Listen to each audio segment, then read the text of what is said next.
आज हम बात करेंगे कि भारत के पड़ोसी देशों में अचानक बढ़ती हुई गतिविधियां और बयानबाजी उन विवादों को जो पिछले कुछ वर्षों में काफी तेजी से सामने आए, जिसमें नेपाल, पाकिस्तान, श्रीलंका, म्यांमार, बांग्लादेश, मालदीव, लगभग हर देश कभी ना कभी सीमा का मुद्दा उठाता रहा है और नक्शा बदलकर या कोई राजनीतिक बयान देकर सीधे भारत की विदेश नीति को चुनौती दे रहा है। लेकिन क्या ये सब अचानक हो रहा है या इसके पीछे कोई गहरी साजिश है? दरअसल कहानी की शुरुआत होती है उन दौर से जब भारत अपने पड़ोसी देशों को बिना शर्त की सहायता प्रदान करता था, और यह दौर था जब भारत गुजराल डॉक्ट्रिन पर काम करता था, एक ऐसी नीति जिसके अंतर्गत भारत के पड़ोसी देशों को आर्थिक और विकास संबंधी मदद देता था और बदले में उनसे कुछ नहीं मांगा जाता था।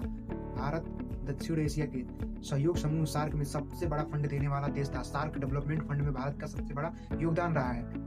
और आपको बता दें कि बिम्स्टेक जिसमें बांग्लादेश, भूटान, नेपाल, म्यांमार, श्रीलंका और थाईलैंड आते हैं, उसमें भी भारत की भूमिका वित्तीय रूप से सबसे अधिक रही है। नेपाल में भारत ने सड़कें, पुलें, अस्पताल और हाइड्रो प्रोजेक्ट्स पर काफी सारे अरबों रुपए खर्च किए हैं। भूटान के साथ भारत की हाइड्रो पावर पार्टनरशिप इतनी मजबूत रही है कि भूटान की अर्थव्यवस्था का एक बड़ा हिस्सा भारत को बिजली देने से चलता है। श्रीलंका ने भारत के हाउसिंग प्रोजेक्ट्स, रेलवे नेटवर्क, शिक्षा, स्वास्थ्य और इंफ्रास्ट्रक्चर के बड़े निवेश किए हैं। बांग्लादेश में रेलवे, सड़क, बिजली, बंदरगाह और डिजिटल कनेक्टिविटी में भारत ने व्यापक सहयोग दिया है। और मालदीव, जहां भारत ने हवाई अड्डा विस्तार से लेकर जल शोधन प्लांट तक की कई महत्वपूर्ण प्रोजेक्ट्स पर काम किया। यानी भारत ने पूरे दक्षिण एशिया के विकास, सहयोग और स्थिरता के नाम पर दशकों तक मदद करता रहा है। लेकिन फिर वक्त बदलता और भारत ने अपनी नीतियां बदल दी है। 2019 के बाद से जब दूसरी बार प्रधानमंत्री का शासनकाल स्टार्ट हुआ तो भारत ने अपनी विदेश नीति को स्पष्ट किया और राष्ट्र को सर्वोपरि बनाया। भारत ने कुछ फंडिंग कम की और कई कार्यक्रमों का ढांचा बदला और पड़ोसियों को यह संकेत दिया कि भारत मदद करेगा, लेकिन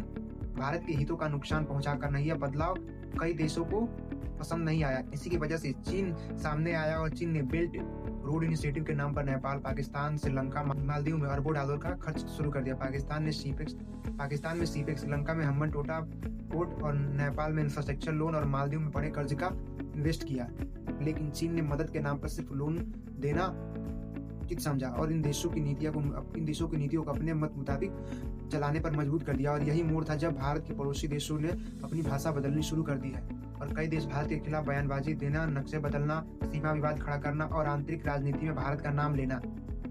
ये सिर्फ एक कूटनीतिक नहीं है, राजनीतिक आर्थिक दबाव है और बाहरी हस्तक्षेप का मिश्रण है। भारत ने भी इस बदलती स्थिति को समझा है। भारत ने सीमा पर शक्ति बढ़ाई और घुसपैठ और जीरो टॉलरेंस अपनाया है। रक्षा इंफ्रास्ट्रक्चर को मजबूत किया है और यह संदेश दिया है कि भारतीय संप्रभुता के साथ कोई भी समझौता नहीं होगा। भारत ने कहा है कि सहायता जारी रहेगी, लेकिन भारत के हितों को नुकसान पहुंचाकर नहीं। कोई नक्शा बदलता है, कोई सीमा पर सवाल उठाता है, कोई अंतर्राष्ट्रीय मंचों पर भारत का विरोध करता है और कोई आंतरिक राजनीति में भारत का नाम इस्तेमाल करता है। ये सारी गतिविधियां एक चीज की ओर इशारा करती है कि भारत की बदलती हुई मजबूती की नीति और चीन का बढ़ता दबदबा।